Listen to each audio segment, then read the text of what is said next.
Good afternoon, everybody. Well, it's afternoon for me, whatever it is for you around the world. This is the pre-show to Joni Ernst live in Iowa at a town hall, and this should be very fun. I don't know if you all are familiar with who Joni Ernst is. She is the pig-squealing Republican, young up-and-coming senator who. They handpicked her. This should be an interesting. She's come under fire lately for being on the Republican side of things. Now that we're awake, but before we get into all that, I just want to say, hey everybody, we got a lot of people here. Hi Paula, and hey Marcus, good to see you. You can always join in here if you want, but I know it's late there. It's probably you don't want to be on. And Brahm, hi, how you doing? What? Penis envy already? We're already into the dick jokes? What are we talking about here, guys? For those of you that are going to show up to this event late, the actual town hall is supposed to start at 2:45. This is pre-show. You skip ahead. This is just going to be fun hanging out with everybody. Hey, Kendra. Question for you guys. Soul Rebel, how you doing? Somebody find me what hashtag. I couldn't find a hashtag that they were pushing for this. I don't know if they are. I've got Our Revolution that I'm going to be showing, but I have no idea if they've got another one going around. This should be good. Hey, Celtic Barb. Wow, it's been a long time. How you doing, Brahm? William, greetings to you as well.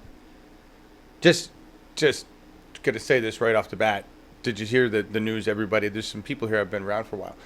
And I'm broadcasting on Bernie 2016 TV Live, which is because we're changing it from Bernie TV Live to Uphill Media. And we're doing that because we're moving forward with our good friend Ashley Terry, who's on the ground here with me. And he'll stay in chat for this event. All right, that's fine. That's fine, Candyman. Hey, Real Jingy, how you doing? One finger typing while you eat. Wonderful. Make Joni squeal. That should be the hashtag. I like it. I like it a lot. That is wonderful. I am really just passing the time with you guys, waiting for Scott to tell me that he's ready to go and that things are up and running thanks to LiveU Solo. I want to plug the LiveU Solo right now for everybody who is staying to listen to the pre-show. It's commercially available right now. It's been an awesome unit for us. It's worked actually flawlessly. And any of the issues that have been because of us or just lack of cell service, because it relies on cell service. It bonds two cell signals together, and the unit itself is about the cost of an expensive laptop, $2,500. All right. After that, you pay $99 a month for upstream service, and wherever you go in the United States or wherever you are that LiveU services, they will provide modem sticks, USB modem sticks to provide upstream. So if you're an independent media outlet or thinking about being an independent media source, which we have a lot of people starting that these days and getting into it because we need as many of you as we can, that would be that's a smart investment to make. Is it gives you the opportunity to go on location, broadcast from location with confidence, and it doesn't cost you a fortune. I'm just going to throw it out there. I mean, with the amount of money that people can manage to raise very quickly through GoFundMes and Patreons when they've got a group of people behind them, it's just a no-brainer. So there's my plug for the LiveU Solo, which has served us wonderfully for more than a year now, almost a year and a half. So yeah, you guys talking up?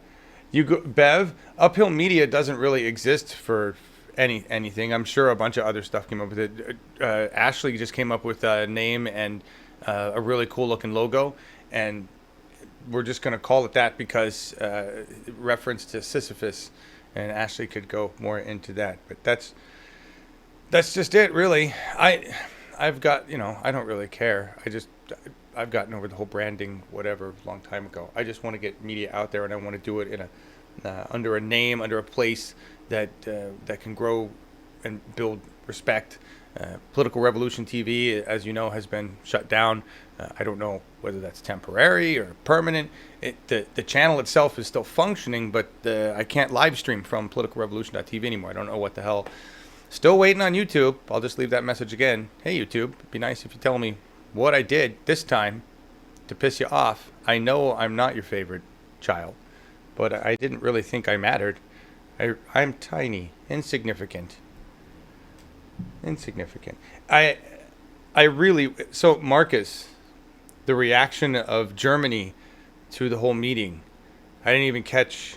I think that because Merkel and 45 met today, and that was a rather cold meeting from what I understand. And what did 45 say? He said that it's time for the other countries in NATO to pick up their share of the tab, which I'm not even gonna get into that.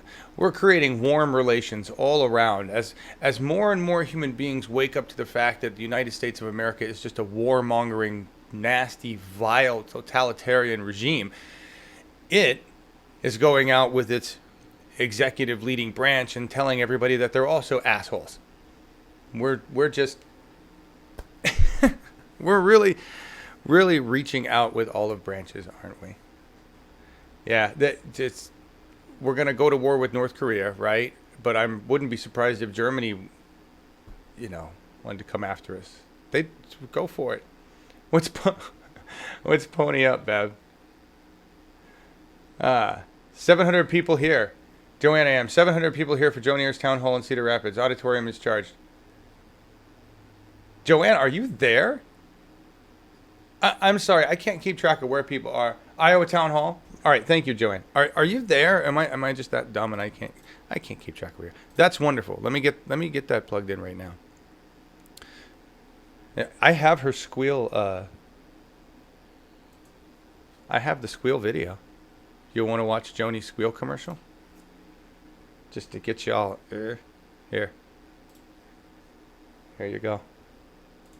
I'm Joni Ernst. I grew up castrating hogs on an Iowa farm. So when I get to Washington, I'll know how to cut pork. Joni Ernst, mother, soldier, conservative. My parents taught us to live within our means. It's time to force Washington to do the same. To cut wasteful spending, repeal Obamacare, and balance the budget. I'm Joni Ernst, and I approve this message because Washington's full of big spenders. Let's make them squeal. Well, thanks, Joni. That makes me feel really good. Mother, soldier, castrator, whatever. I didn't even hear the last one. Thank you for letting me know, Joanne. I am. She is not there. She just copied hashtags. That's great. I'll get that hashtag rolling when we get the stream going. I'm waiting for a message from Scott. I don't see anything yet. And holy shit, if she's out there to cut the spending, 45 just increased our spending monumentally in a number of ways. Let's just the wall that Mexico's not paying for, right? We'll just go right there, and yeah. So anyway, I'm surprised that Joni isn't working to cut the fat, which would be her own party, her president, right now. Right? I hope the 700 people that are there ask her these questions. I'm not expecting this to be a quiet, peaceful town hall. That's why this is going to be fun. That was her actual campaign ad. Yes, Marcus. That is not. She is not with Departei or Partei. She is not part of the satire. Although the GOP at this point could be considered satire, black comedy, maybe. I think that you could definitely think of them as that. Definitely black comedy. Here, what do we got? Here's 30 seconds worth of what her constituents think of her these days. It's not all love in Camp Ernst. This was the last town hall. I think she took 2 questions and ran away.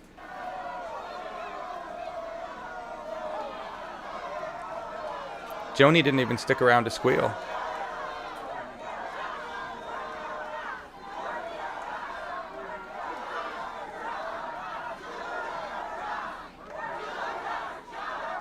Do your job. Do your job.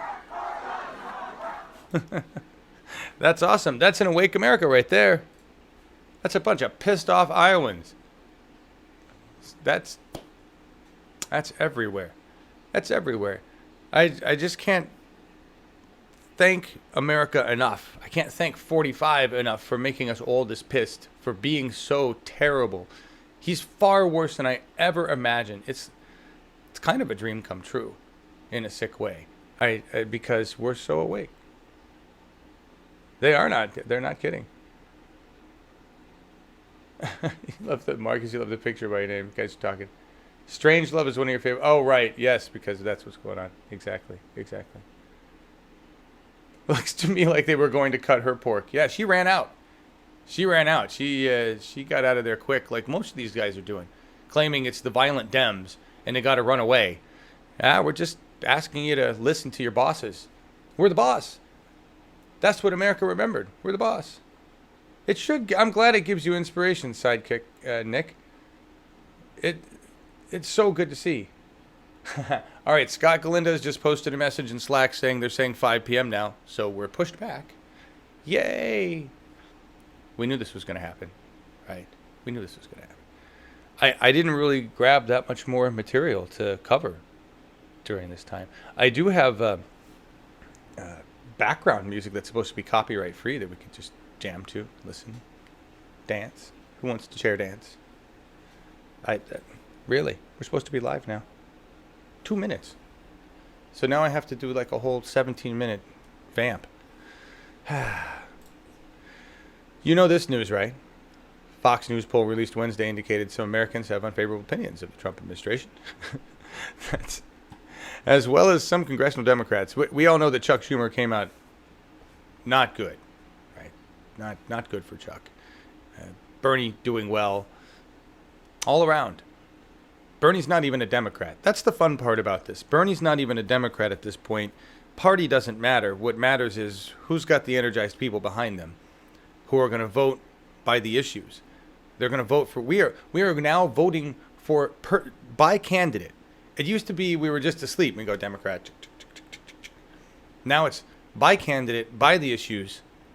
We can give our money to individual candidates. We understand that now. We didn't understand it before. It's just like give away money.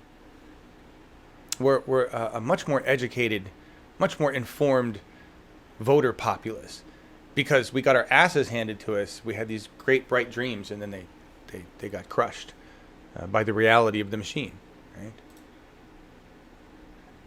Speaking of machine, while I have everybody here and we're vamping, tomorrow, no, today is Friday. Tomorrow is Saturday. We have the Awake Big Show with hopefully Laura live and good, although I haven't seen her in a while. Scott also says it's a packed house. I know Laura's working hard. I hope she hasn't floated away. I can't remember what stage her portion of California is in. They're going from heat wave to, drenched rain, and they're getting heat wave elsewhere. All these extremes in weather. Tomorrow is the big show. It'll be on this channel since I no longer have Political Revolution TV to work with. And then Sunday will be the pilot of the Millennial Report, which is a collaboration between Uphill Media, us, and Truth Against the Machine, which is the volunteer network that Jordan Cheriton started. And I'm working with Z Cohen, who is the executive producer over there, and we're working with a couple young, awesome, talented journalists, and we're going to try to put together a show where we divide the responsibilities of being a network and conquer to provide good content. And yeah, so I'm excited about that. We'll see how that goes. That's 9 a.m. Pacific on Sunday. Be a weekly show. Should be awesome. What are we talking about here? Are we talking about Hillary Clinton? We're not allowed to talk about her anymore. I'm sorry. Just, no. Not allowed to talk about her anymore. Scott's saying it's a packed house. Did I tell you guys that? Here, I'm going to make you look at this while I set up the hashtag. This is Ashley's awesome motion. Oh, that didn't keep. You gotta keep running there. There we go.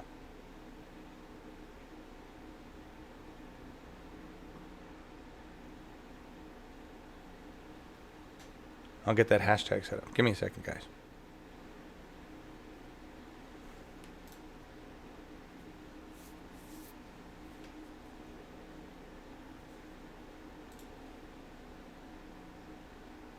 $30 people out there. 30 of you viewing. Here, we'll try an experiment while we do this. We'll play some of that background music.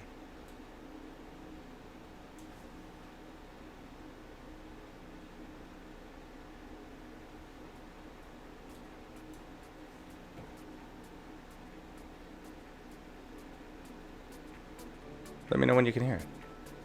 Should be there right now. No copyright music on YouTube. They have a whole bunch of channels, just thousands of titles. This is just ambient stuff. And I'm sure a lot of you are going to complain about whatever it is. I can find a bunch of stuff. Scott says he's going live. So as soon as I see that kick in, this gives me perfect time to just get that hashtag going.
All right, everybody, if you can hear, we've got Scott.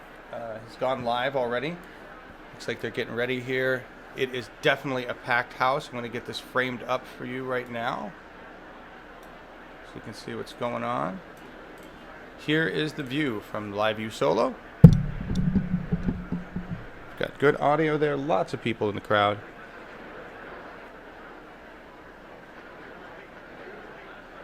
I'm checking out some of the other hashtags, though. I'm not seeing much going on with the Iowa Town Hall, so let's see if any of the other ones are really kicking it.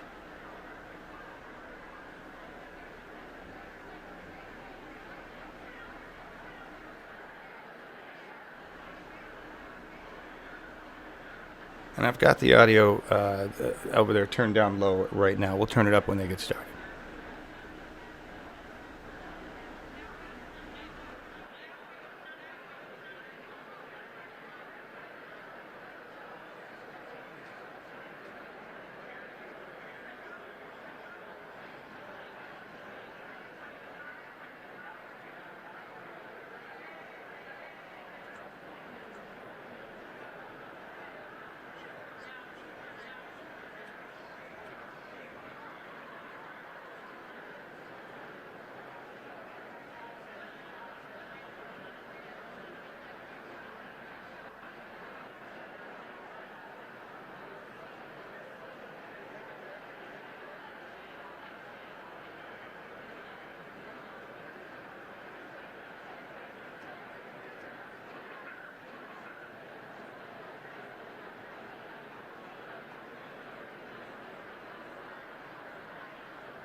Thank you for joining us. We are live, the Iowa Town Hall, Drake University, via LiveU Solo and Scott Galindez with reader-supported news and Uphill Media.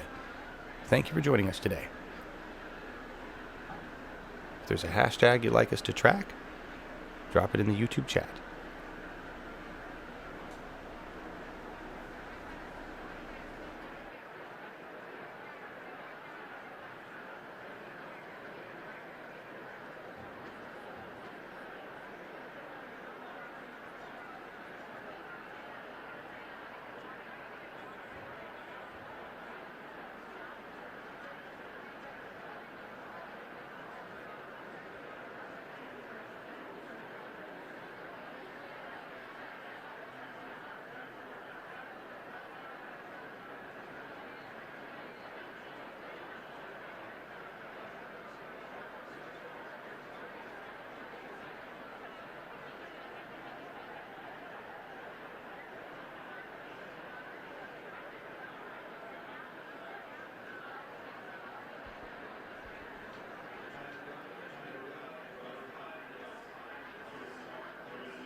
We should be starting here soon.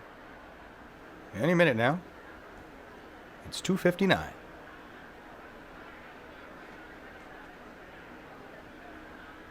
See an awful lot of signs out there. I bet they all don't say hi, Joni.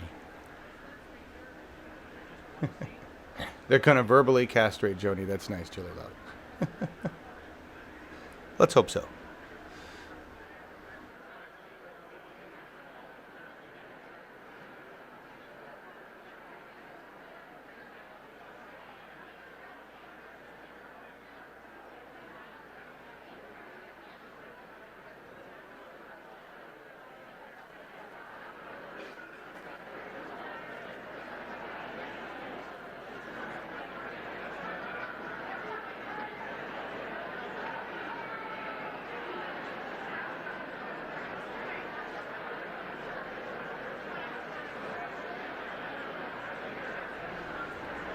I saw the hashtag lipstick on a pig going around. I'll try that out.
Okay, it was probably just me, but that clap sounded a little bit flamenco. Just a bit. A little spicy.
Very pleased and very excited to see such great turnout. It's a beautiful Friday afternoon in Des Moines, Iowa, and it's always a personal pleasure for me to see meaningful citizenship in action, and that's what we're doing here today.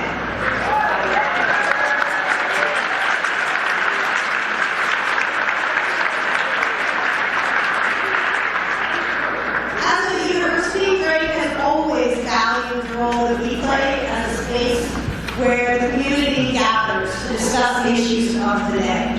It's a place where diverse voices, people of goodwill, can come together to engage in reasoned, responsible, and respectful conversation about the problems, the issues, potential solutions, and big questions that are going to define our common future.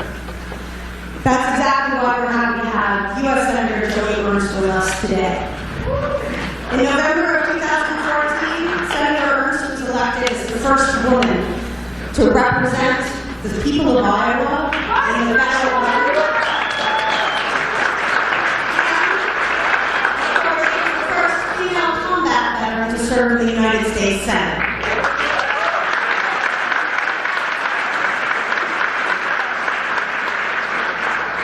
In Washington, she serves on 4 committees in the U.S. Senate. She serves on the Armed Services Committee, the Agriculture, Nutrition, and Forestry Committee, the Environment and Public Works Committee, and the Small Business and Entrepreneurship Committee. So, I know you're not here to hear from me. And with that, I'm going to turn this over to U.S. Senator Joni Ernst.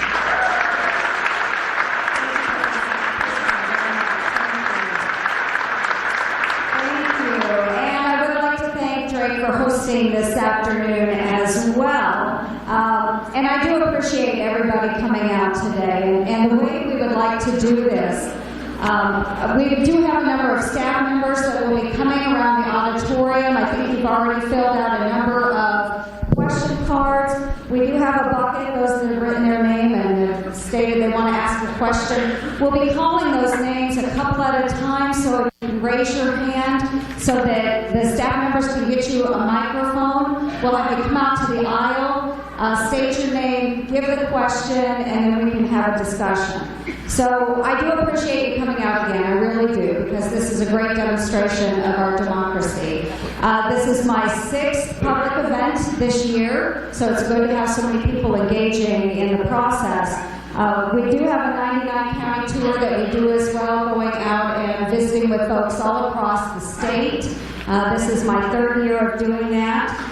And we'd love to do more of that. Hopefully you can engage further throughout the year, not just at the beginning of the year. So I'm looking forward to hearing some questions today, hearing your comments. I will be taking some notes. We do have staff members that will take notes as well. And if you do not get your question asked today in this public forum, then please make sure that you leave your cards with your question written out and a way that we can contact you. If you'd like us to send you a letter or give you a call, we can do that. So I appreciate it. So what we'll do, I think we'll have Matt drawing a couple cards. We'll read the names, and if you would, make your way to the aisle. We'll get a microphone to you, and we'll go ahead and get started. Thank you. Okay, great. The first question is from Elizabeth Yale from Vamping, Iowa. Elizabeth Yale, Vamping, Iowa, there. And following Elizabeth will be Barb Cuball from Des Moines. Where's Barb? Okay. So we will start with Elizabeth.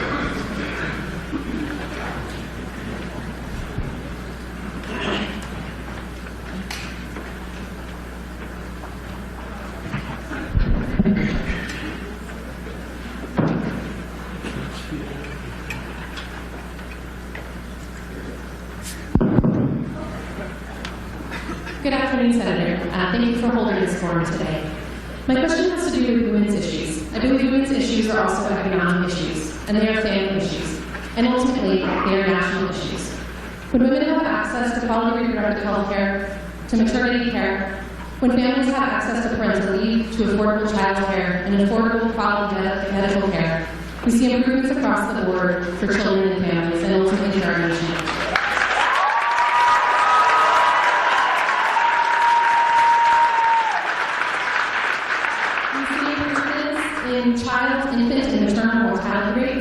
We see improvements in education, and we see improvements ultimately nationally in young people who are prepared to thrive and to take their place in society. The American Health Care Act, supported by the GOP representatives in Congress and President Trump, as well as the President's budget blueprint released yesterday, eliminate funding for crucial services to women, children, and families. This is not to mention the fact that parental leave and affordable child care are out of reach for many American families. Would you vote against the AHCA in its current form and commit to working on behalf of Iowa women, children, and families to secure everyone who needs an access to reproductive health services, maternity care, parental leave,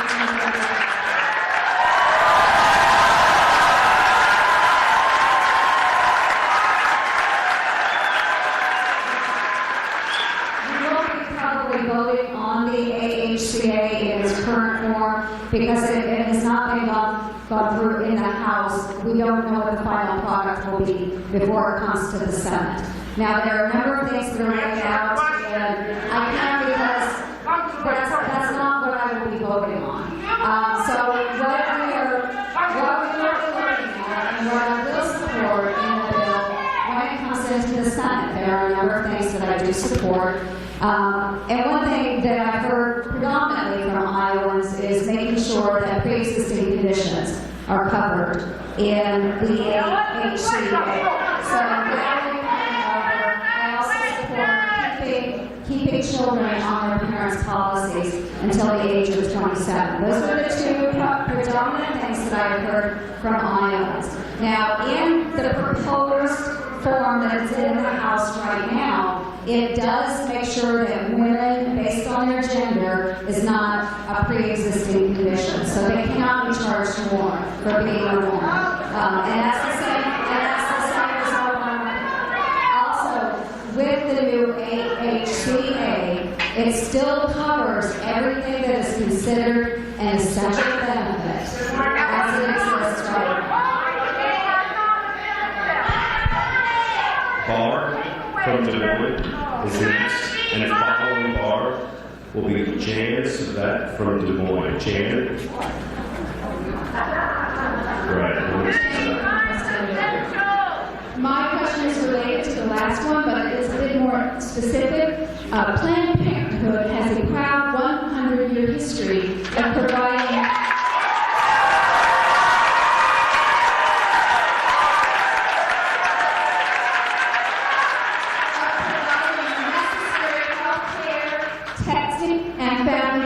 services. The Iowa Senate recently voted to defund not only Planned Parenthood, but the entire Iowa Family Planning Network. All the research indicates that when family planning services are less accessible, abortions increase. We all understand that no federal money and no state money goes to fund abortions. So with that in mind, will you support Planned Parenthood?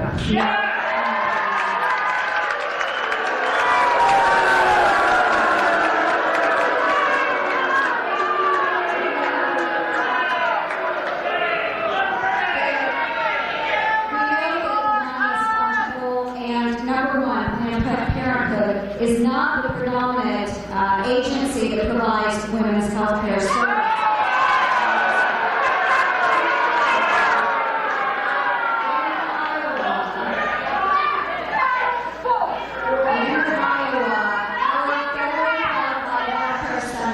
Vastly outnumber Planned Parenthood. So you may disagree, but facts are elsewhere. So what I propose is that the federal funds go to those federally qualified health care centers that do not provide abortions.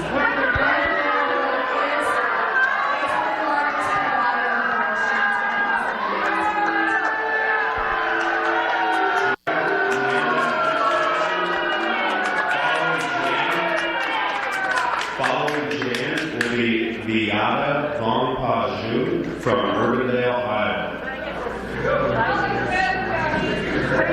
Senator Jan Speck from Des Moines. There was credible evidence that persons in the Trump campaign and some of them may well be in the administration right now have had contact with communist Russian intelligence. If this is true, this could seriously impact the stability of our democracy. It can also seriously impact the ability of America to protect its interests around the world. Will you call for and support an independent investigation to get to the bottom of this?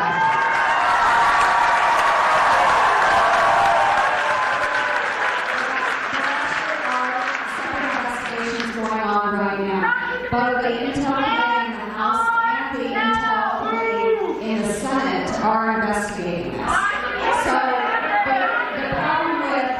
the problem with outside investigations are that they are not transparent and they don't have to.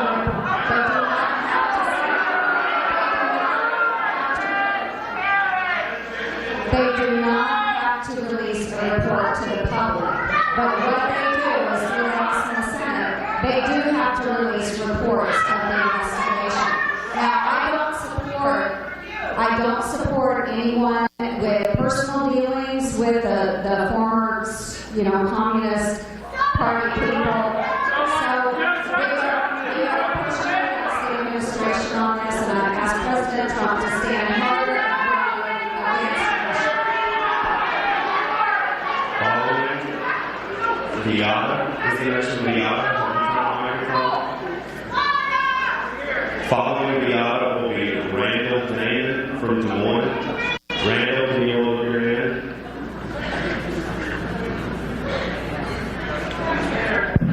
Randall. Viada, please. All right. Finally got to ask questions. My fifth time in one of these things. So thanks for holding this.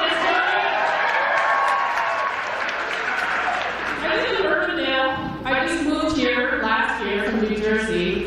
I'm a refugee. I have lived, worked, and studied all over the U.S. When I moved here last year, I was very impressed with Iowa and the people of Iowa in general. However, the crazy coming out of the language coming out of Steve King's mouth, and some of them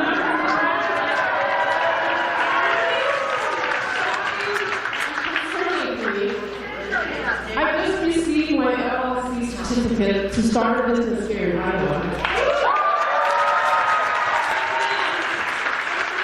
I'm staying here for the long term to invest in my future, to invest in my business and my daughter's future here. But the craziness coming out of some of the members of Congress now makes me want to run the other way, Joni. These values have no place in America, as we know.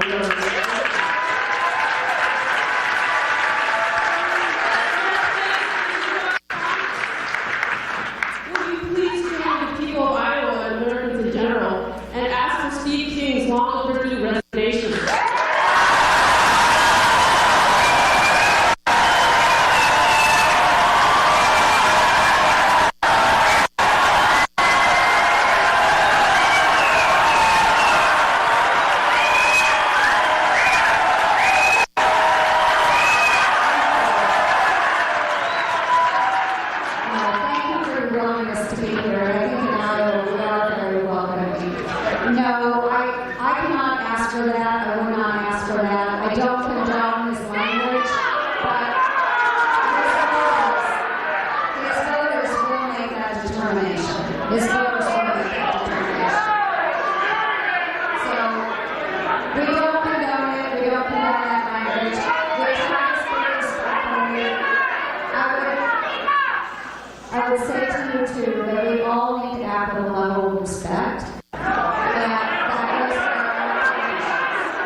Will you at least publicly admonish Steve King?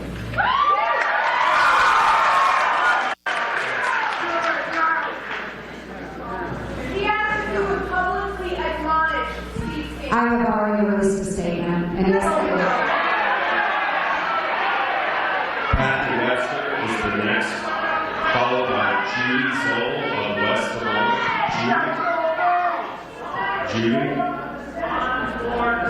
Judy, okay. First, Kathy Webster from Norwalk.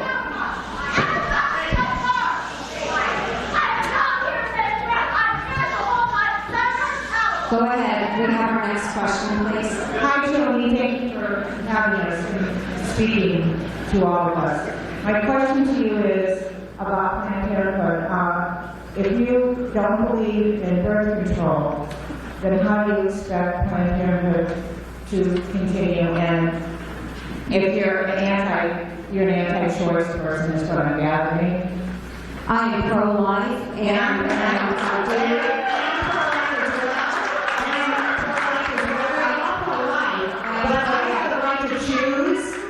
and the government can interfere. You have to, I'm sorry. For the government to interfere with a woman's right to choose, and then they turn around and want to jump in other areas of our life. The inconsistency, the hypocrisy is beyond the pale.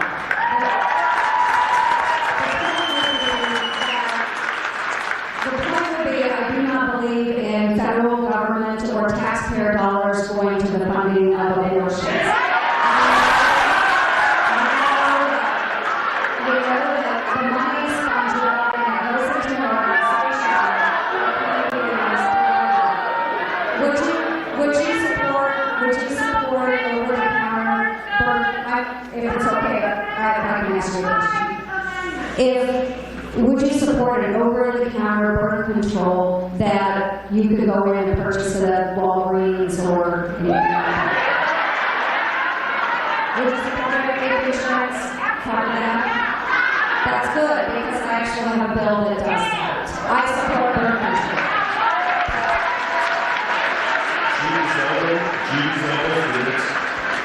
Has the next question, followed by Kathy Birch from Indianola.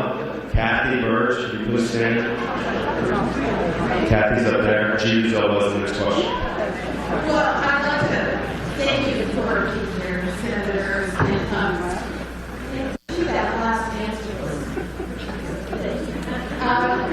I would like to speak for the people in Iowa who are struggling financially. I think we've all looked at Medicaid and the future of Medicaid and been despondent, but I want to ask you about something that falls within your committee, your Agriculture Committee and Nutrition, and that is the future of SNAP.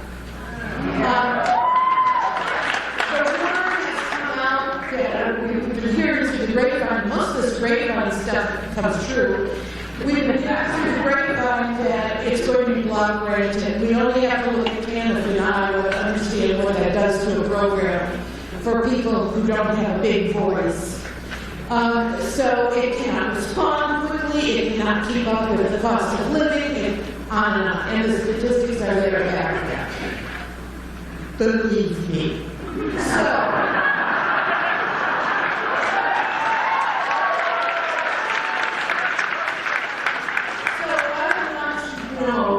that what you're thinking about that program and the future of that program that will come up this summer, I believe. The Farm Bill is open for discussion this year. It has to be renewed by 2018, and I share your concerns as well. It is important that we make sure those in our communities that are most needy, and we have a lot of Iowans that are food insecure. So maybe shocking to some of you, but I actually am very, very concerned about that. And one of the priorities that I have in my office is working on rural poverty, making sure, and this is a number of issues that are all nested together. One is rural development and making sure that we have an economy in the rural area that supports our families. Two is making sure that we don't have food insecure families out there. So there's a lot of partners that we have between the federal government, the state government, our local governments, and of course all of our wonderful nonprofits, in working with the various food banks, our grocery stores, our restaurants, and making sure that because we're such a resource-rich state, that food products are actually getting to those families that need it the most. And also making sure that we have quality housing for people as well, because we know in a lot of our communities we have housing that is not suitable for families. So there's a number of issues all nested together, but it all centers around rural poverty. And when we look at Iowa as a whole, we are a rural state. So our issues are very different than some of the other states that may have much more metro areas. So I will be working, watching out for SNAP and other programs like that in the future.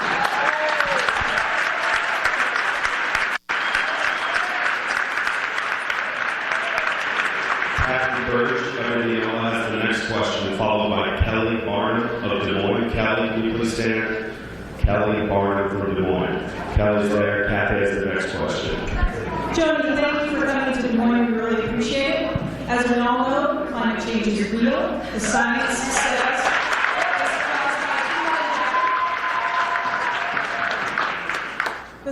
states that it is caused by humans. And what are you personally going to do about it to help save our world, save God's beautiful earth? I think our role in this in the Senate is to make sure that we are looking at alternative energy sources, and we do that quite well in Iowa, whether it's solar, whether it's wind, whether it is our renewables through ethanol or biodiesel. I think that's where I can actually partner quite well with a number of my friends on the left. This is something we all believe in, and we can support those efforts. Followed by Natalie Berkowitz of Des Moines. Natalie Berkowitz, Des Moines. She's up there as well. Kelly Barnum. Yes. My concern is the environment as well, is the last question, and that the threat of global warming is arrested. Do you believe in climate change, one? And two, what are you going to do to ensure we are headed towards clean energy and species and plant survival? And that's more than what we're doing in Iowa, and not to shift out of Iowa and the clean energy. We want real solutions, because it seems like they're just coming in for our public lands, our natural resources, and there's a bait and switch going on, as well as DAPL, and it's highly concerning to this state.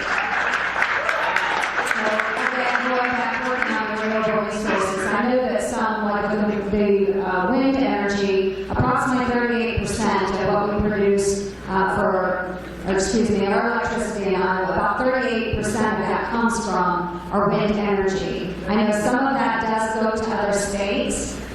We do see additional wind farms going up. I've had that discussion with the wind energy folks, and until we actually develop a battery where we can store the wind energy, we will have to export some of that. Whatever we can't use will have to be exported.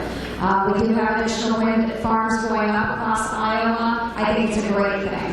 I think it's wonderful that we can do that. We do need to encourage, and we do have tax credits that are available for those. So we will continue to support those tax credits. I know the wind energy one will phase out in just a few years, which they have actually asked for because they're doing quite well. So that's one way that we can work towards making sure that we are pushing the clean energy agenda. Natalie Berkowitz has the next question, followed by Julie Jeanette of Urbandale, Iowa. Julie Jeanette. Sorry, do you think climate change is I believe our climate has changed for thousands of years.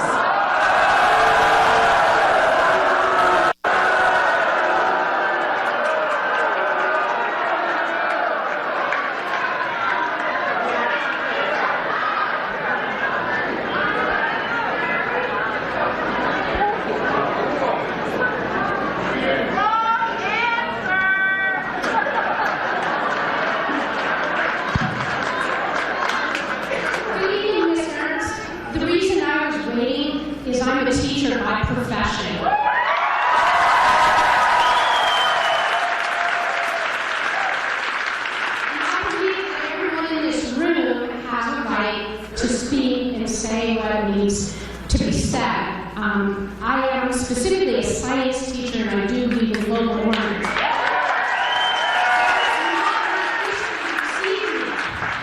My issue this evening is the dilapidated state of education in Iowa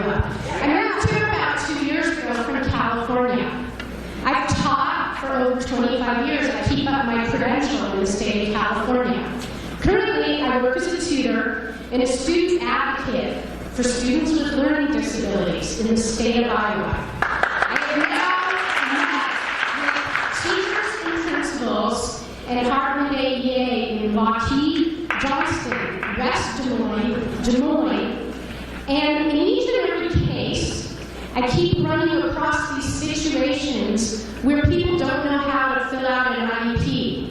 They don't know what IDEA laws are, they don't know what the ADA is or how to implement it.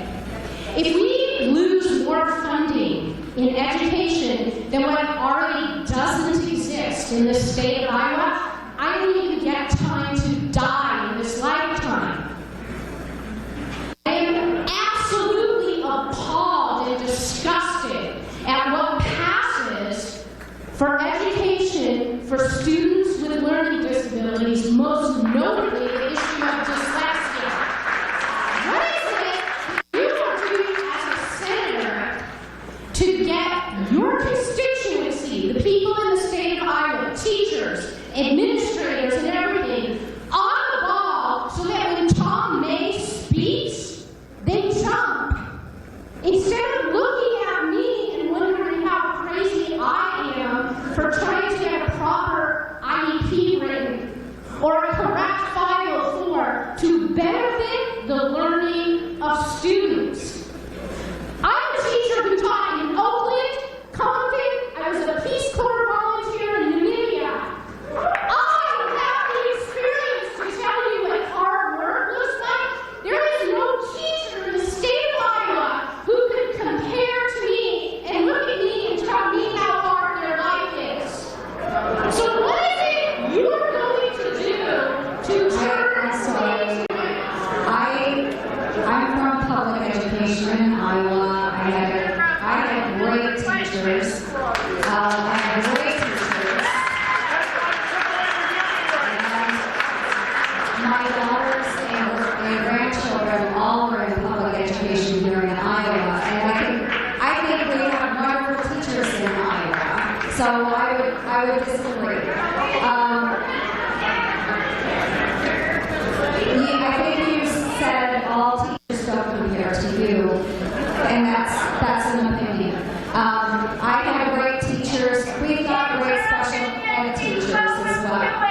So if there's an issue with forms that have to be filled out or teaching plans, that is something that we need to direct with the Iowa Department of Education.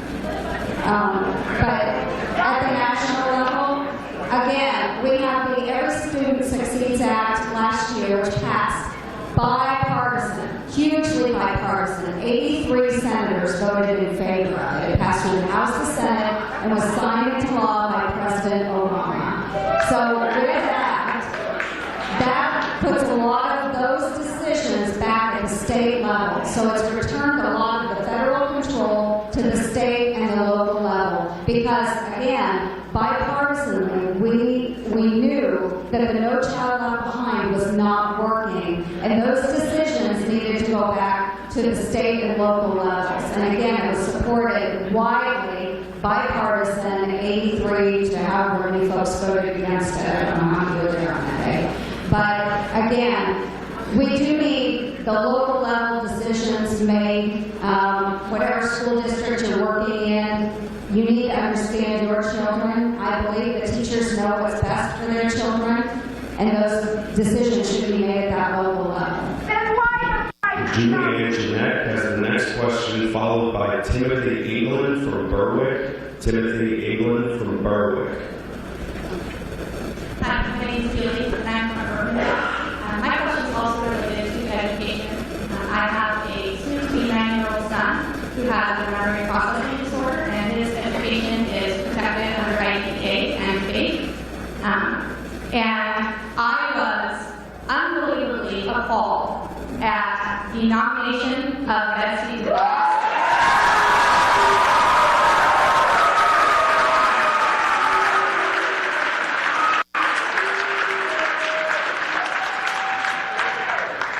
I am also a teacher, and so I was doubly appalled by it. And I know that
And yes, she will be held accountable, and the decisions that she makes, if she is planning on making any right sweeping changes, that would have to go through Congress. And we would need to approve that. So I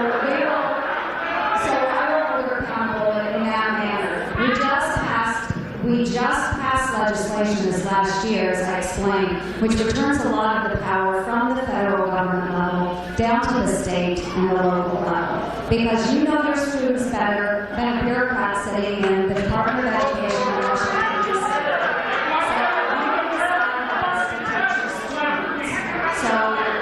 So we will hold her accountable.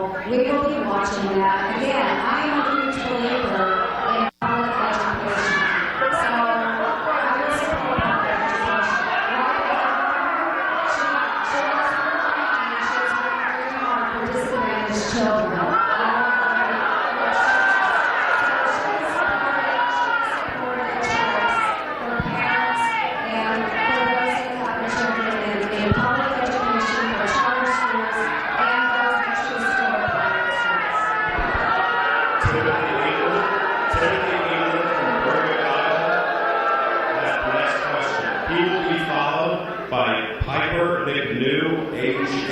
Of Des Moines.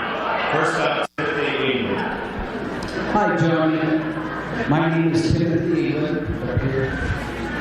I spent 18 months in Vietnam. I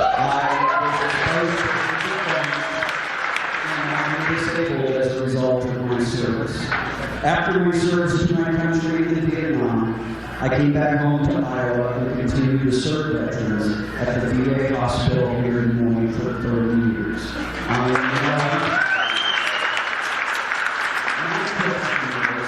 know this for a fact because I was there. The VA hospital in Des Moines and probably in other places is about 20% understaffed. It has been that way since 1972, and that must be changed. Veterans will die if they do not get enough care.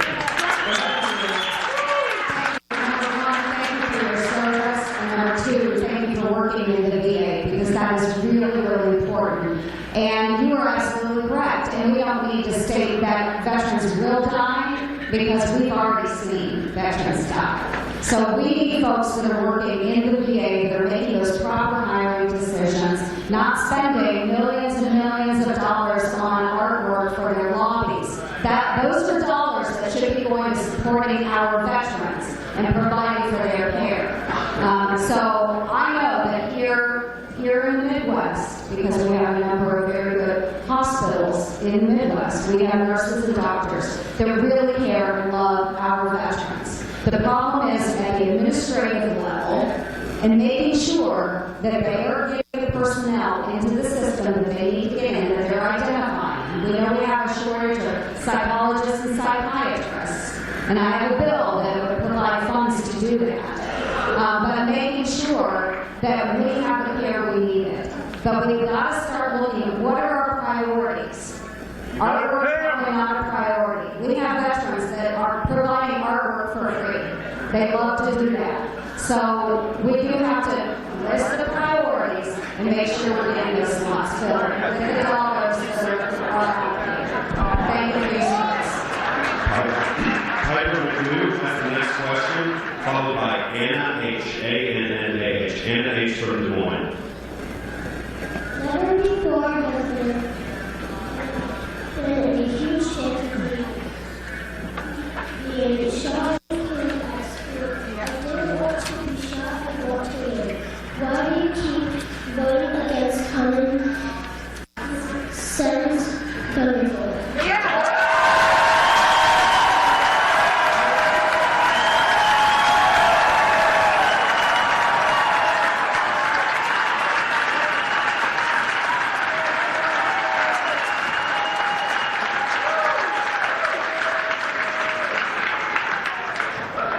Very good. Well, one, we need to start enforcing the gun laws that we have. Because we are seeing too many people that should be getting guns getting guns. So it shouldn't be guns.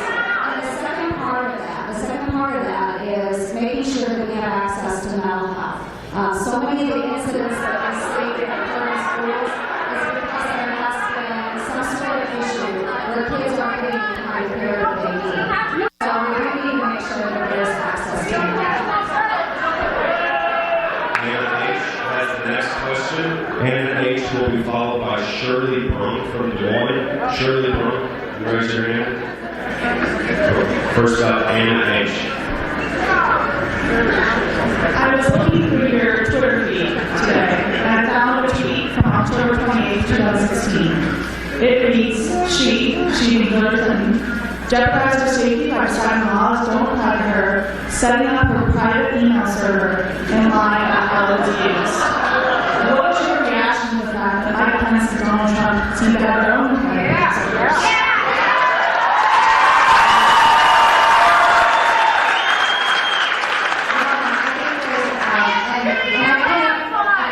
Specifically to what was on their servers, or if they had servers. I don't think that the governor or Donald Trump had federal information classified.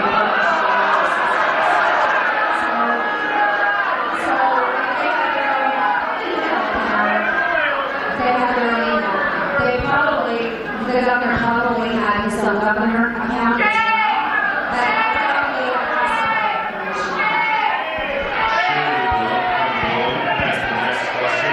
She is followed by Teresa Weiss from Urbandale. Teresa Weiss, can you raise your hand? First up, Shirley Brunk from Des Moines. Hi, I am a retired teacher after 40 years of working with kids in the public school.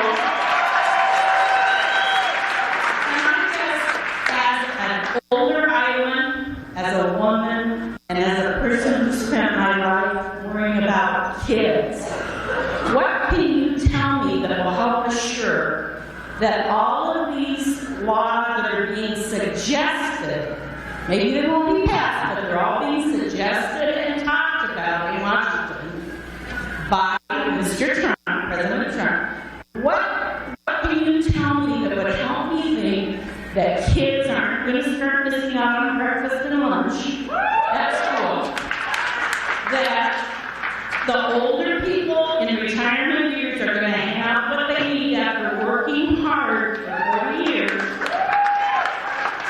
and that women don't find themselves going backwards to the 50s that was still unexpected.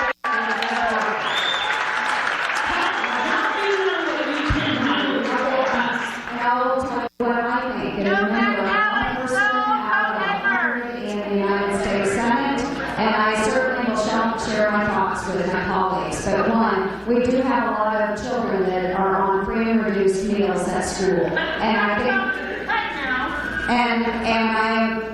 but as I said earlier, those are things that I will be watching for in the Farm Bill, because I believe that our children need those supports. Okay, so they need those supports. Number two, we want to make sure that those that have worked hard during their lifetime are protected. And the president has stated that as well. So.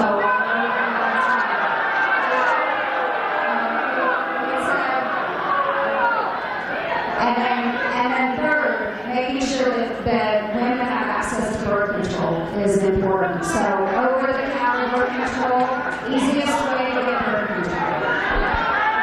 Teresa Weiss has the next question. She's followed by Margaret Clee from Des Moines. Margaret Clee, please raise your hand. I was pleased to hear about your concern about mental health, and so my question goes back to healthcare. We know there's no perfect healthcare plan. We know that premiums are rising, and access to care is a huge problem for Obamacare. I know that I've heard you speak about people that you're hearing inside of Iowa who have been harmed by Obamacare. I think there are many people who have been very much helped by Obamacare.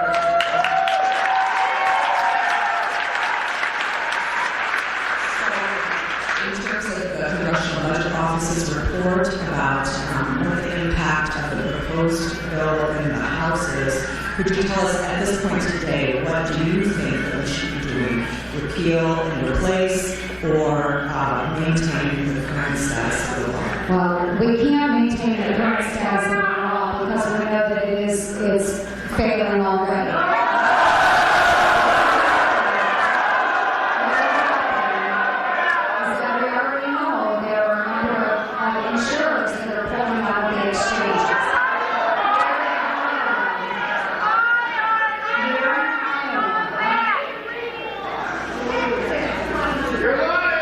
Here in Iowa, there are other counties that only have one provider through the exchange. One provider. That means no choice for anyone out there, and they're stuck paying those premiums for those insurers. What will happen in short order is there are insurers that have stated they're going to pull out of other exchanges in other states, leaving many of the counties with absolutely no insurers. That's in the current form. So what will happen through this process, through reconciliation, we won't be able to repeal the entire bill, but what we can do is make improvements, and that's what the AHCA is supposed to do. There will be plenty of supports available out there. We will have to take into consideration the CPO scores.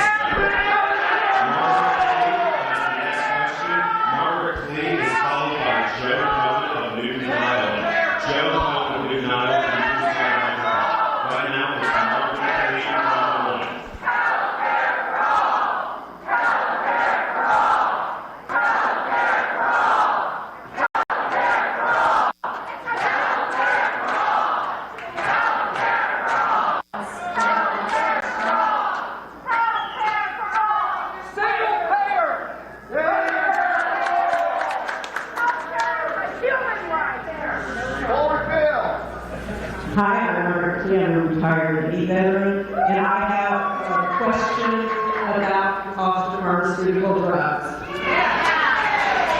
According to Kaiser Healthcare, 82% of Americans would like the federal government to negotiate drug prices.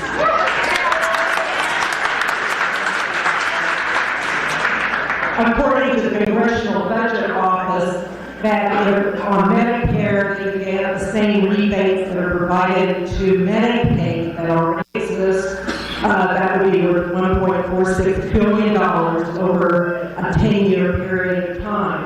So my question is, are you willing to change the Medicare Part E law that prevents this negotiation and stand up to Big Pharma?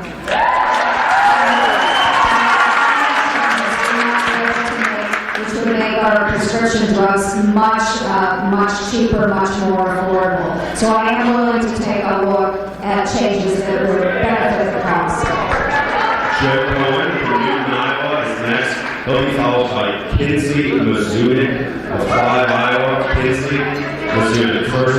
Joe Cohen from Newton. Hi, Joni. Joe Cohen, Newton, Iowa. Member of the National Guard for 28 years, worked on range control. And worked with weapons a lot, but I was following up for our 8-year-old's question. What are some of the things you're going to do to enforce the laws on the books so that maybe we can stop some of these school shootings? Because I know those laws are not being enforced. And what are we going to do? What are you particularly going to do to enforce them? And that is up to those that are in law enforcement to make sure that they are being enforced. We have the three branches of government. Congress has written laws for gun control. States have laws for gun control. And then it's up to those officials to make sure that those gun control laws are being followed. So that's what we do. We want to make sure that they are being followed. I personally can't enforce them. Kinsey Mizunik from Clive is next, followed by Vernon Napier from Ankeny. Vernon Napier from Ankeny first. Kinsey Mizunik. Hi, Senator. Thank you for being here. My question is about Medicaid. Iowa is one of the states that expanded Medicaid, which includes services for the poor, children, and people with disabilities. The proposal in the House, which you said you're not going to vote on that specific proposal, I understand it. But right now it's talking about freezing or reducing Medicaid spending and shifting future costs to the states, while at the same time overwhelmingly benefiting the wealthy. In January, the Iowa legislature passed approximately $118 million in budget cuts and announced an additional $130 million shortage recently. So our budget is in a tenuous position, and Medicaid recipients in Iowa should not be harmed to help the rich get even richer.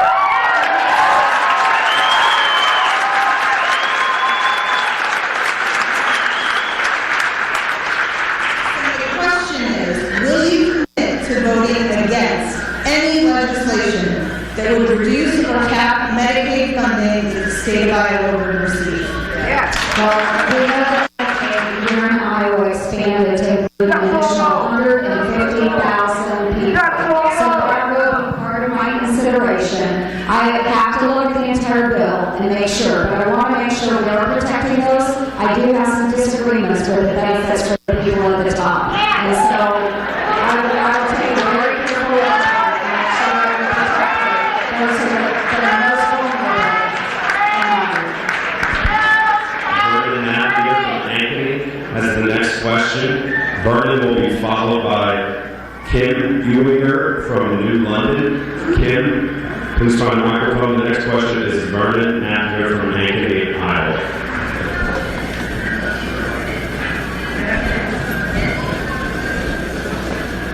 Thank you, Senator Ernst, for coming this afternoon and meeting with us. My wife and I live in Ankeny. I am a retired Lutheran minister. Throughout my years of ministry, I have served two Latino congregations, one on the Texas-Mexican border and one here in Des Moines. One of the most heart-wrenching experiences I have had in my ministry is to see a father or a mother torn from their home, leaving their children behind, detained and then deported. I say this is heart-wrenching. We're tearing our families apart, and these are families who have lived here for years. Our immigration system needs reforming. I have a two-part question for you. Would you work for a bill that would open a pathway to legal status and eventual citizenship for our immigrants? And secondly, until we do get a law and a policy passed by Congress, would you seek to for a moratorium on detention and deportation?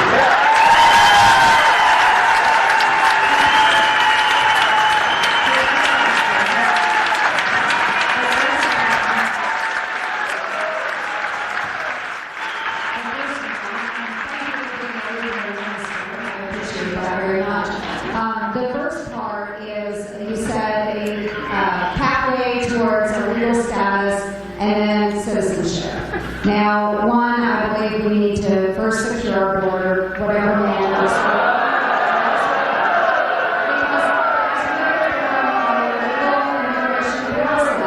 We need to know if it's working. We won't know if it's working unless we do it.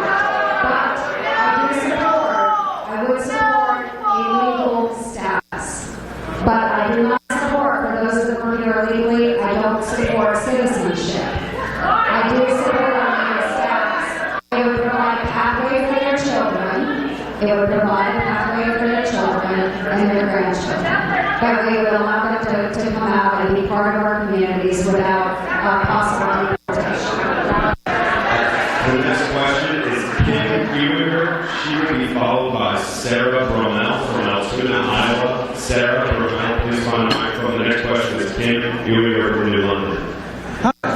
I hate to disappoint you out of town, but my wife and I have lived in Iowa basically our entire lives.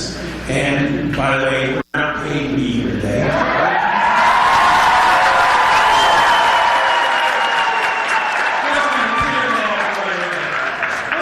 I know we spoke a little bit earlier regarding the election and the fact that both the House and the Senate are doing their investigation. But my question to you question the entire truthfulness behind the entire election, and therefore, to me, everything that Trump is doing is like fruit of the poisonous tree. Because he's, in my mind, and I welcome someone to be able to convince me, but in my mind, he doesn't belong as president.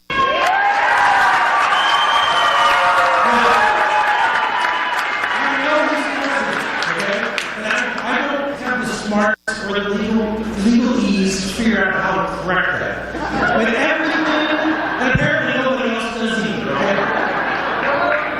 But nonetheless, as we try to move forward, it's like we're all supposed to just accept this new presidency and these new radical changes when, and it's very hard to swallow, when you just can't respect the fact that he is president. And I have a solution. Okay? Now, this may not solve all the problems, and it certainly is not going to change the way Trump thinks. But if Trump wants some of us to quit being angry, and if he wants some of us to quit protesting, all he has to do is to show his taxes for not just himself,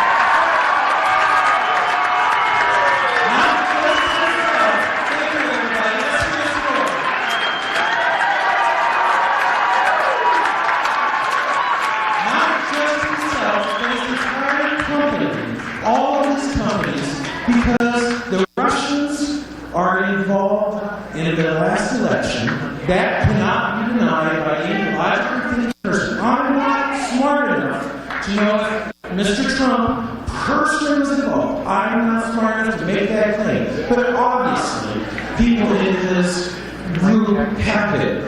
Okay, Flynn, some people think, oh my gosh, he's just conspiracy theorist. Well, Flynn, and everything that came out about Flynn, just sort of proves my worst fears. So how can we and many other people here possibly accept all these things moving forward when it's harder than heck to even accept the fact that Trump is our president? But I will tell you, I agree that I think we should raise his taxes.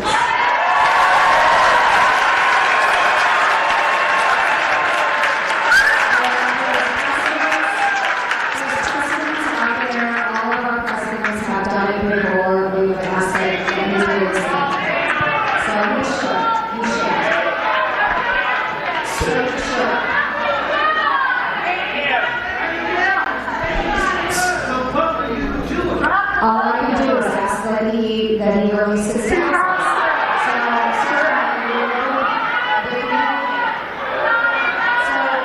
So he should release his taxes. I just want to reassure everybody though, because there's a lot going on out there going back to the Russians, which I also agree that Russia should have no involvement in our elections process. But I do want to reassure everybody that we have wonderful elections professionals here in Iowa, and the elections were not hacked, but there could have been influence out there. Sarah Brummel from Altoona, Iowa is the next question. Sarah Brummel. She is followed by Justin Young from Polk City, Iowa. Justin Young from Polk City. Please come to the microphone. The next question is Sarah Brummel. Hi, my name is Sarah Brummel, and I'm from Altoona, Iowa. I'm a Christian woman that believes in the religious freedom for our country, so I would like to ask permission to yield the floor to my Muslim friend, Ahmed.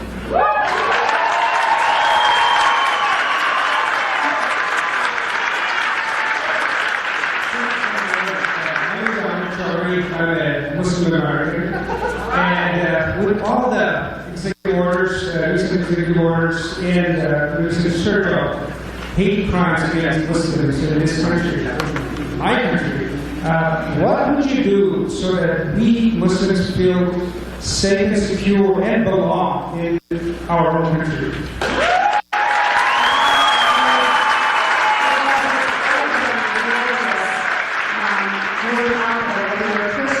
Muslim, Jewish, it should not matter. We should have respect for each other. So there does have to be a better understanding understanding of our various religions. And I spent some time with an imam at the Mother Mosque last month in Cedar Rapids, just to learn more about what was going on in the community and how to better understand and be a better facilitator. So we do have a wonderful state partnership as well through the National Guard with Kosovo. Kosovo is largely a Muslim country. We have wonderful partners from the Middle East that have worked with many of us that served in the National Guard and those on active duty. So it is a better understanding, and we can be facilitators. It doesn't matter what your religious affiliation, you should be respected. Justin Young from Polk City has the next question. He will be followed by our final question. Liz Webster of Norwalk. Liz Webster of Norwalk with a final question. Hi, thanks for coming, Senator. I'm sure this is the most fun thing we could do today. My question is related to defense spending. The proposed budget has come forward. I actually watched your town hall meeting also in Cedar Rapids today and received many questions about that. You stated there that only about half of our naval aircraft would be able to fly combat missions right now. And only 3 out of 58 large Army, I'm probably not using the right terminology, but 3 out of 58 large Army units would be able to serve in combat right now due to outdated equipment and new materials. As a taxpayer, I guess I hear those stats and I feel that there has to be some wasteful spending going on given our pretty large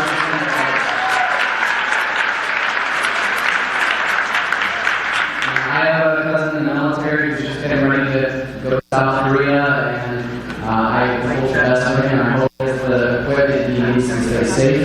But I look at cuts to things like PBS that affect my family every day, and I have trouble understanding why the president, and it sounded like you agreed with our military needing an increased budget. I have trouble understanding why that is. I would like to ask you specifically, what would be an area of waste that you think you could identify in the defense budget to make sure that this increased money is going to protect our troops and not being wasted on programs like the F-35 the president has identified? Great question. That is a great question because we know that there is waste not just in other departments in the federal government, but also within the DOD. And I will give you a great example of that right now. We have an aircraft carrier that is on the Atlantic coast. It's being developed. It's the Ford-class aircraft carrier. It is almost a decade over the time it was supposed to be completed, and it is billions of dollars in cost overruns.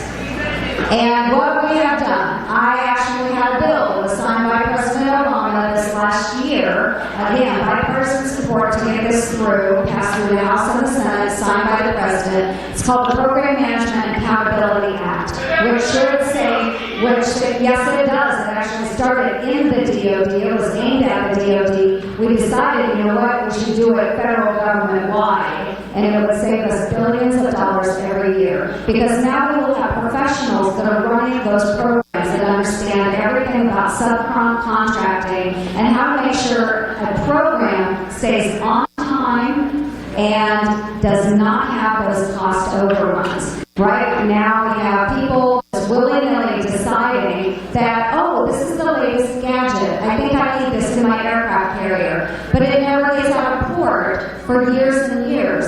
And then, oh my gosh, now that new widget is outdated. I haven't even used it, but I want a newer one. That's got to stop. It's got to stop. So that's what we're doing across the federal government.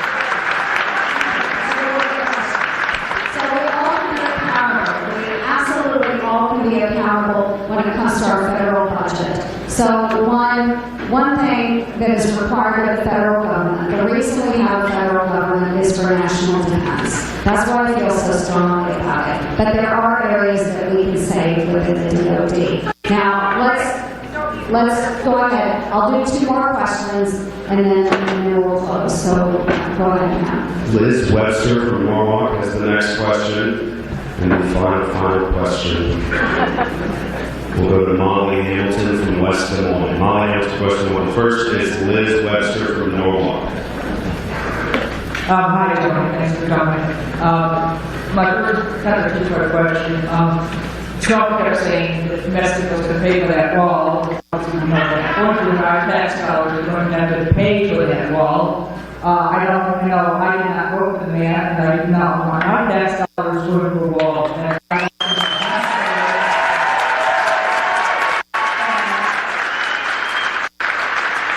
And secondly, would you propose a constitutional amendment that anyone that is running for the office of president and vice president, that to require that they are release their taxes, and then we wouldn't have this problem? I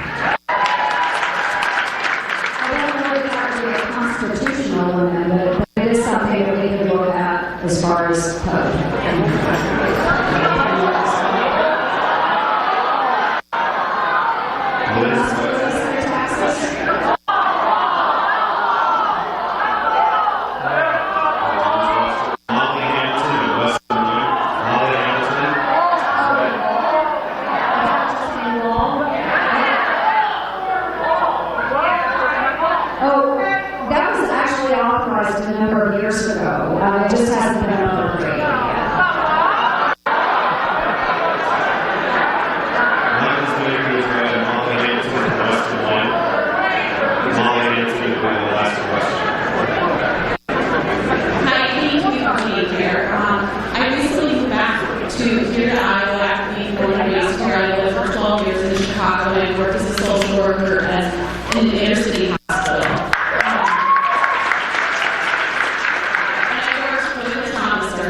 Well, I got to say, thank you all for joining us on this.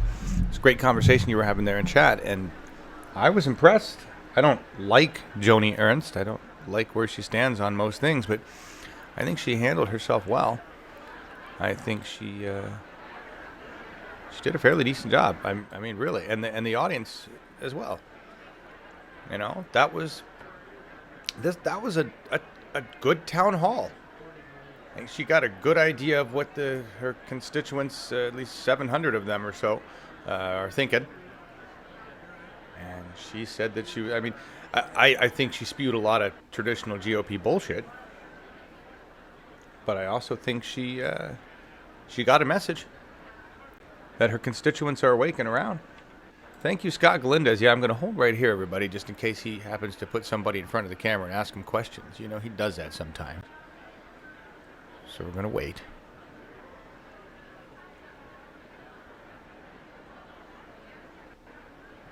I know it was hard to hear. There's a lot of echo in that hall. Didn't really have the microphone doing all that great. Yeah, Scott was really kicking ass on the camera shots, right? Panning in, getting the questions. Good questions, too. Not that Joni did the best at answering, but really good, well thought out questions. I'm just impressed. Iowans, nice job.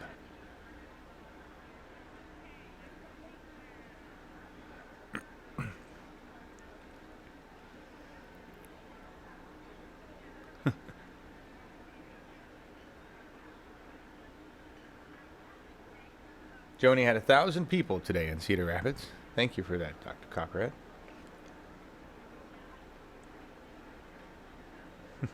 Thank you guys for all the comments. I'll let Scott know. He can't see any of that. People getting out of there fast.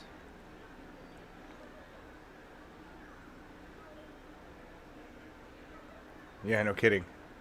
I'd love to have a text of that too. There was, yeah, I'd love to have, because it was good. Maybe Scott can clean up the audio a little bit when he gets back home. There were some great points in there. Just when they started healthcare for all, chanting healthcare for all, that was just phenomenal. That's a unified. You know, I think she knows what she's got to do there. Does this Joni love Chachi? Probably. Probably executive decision.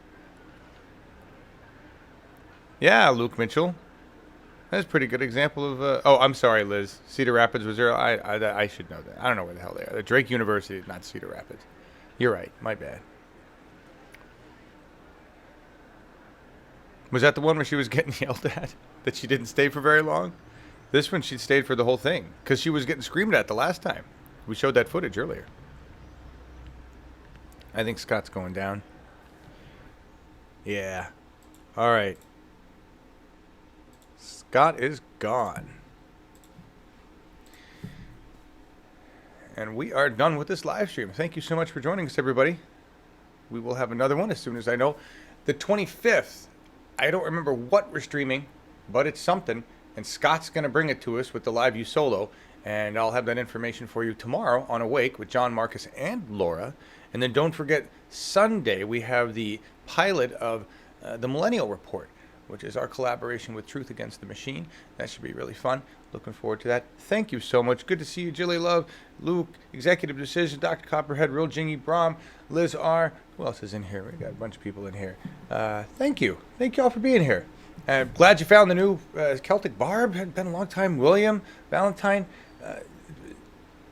We're on this channel now. Obviously, I don't know what happened to PRTV. We're over here, guys. It's time. We shifted over. Uphill Media.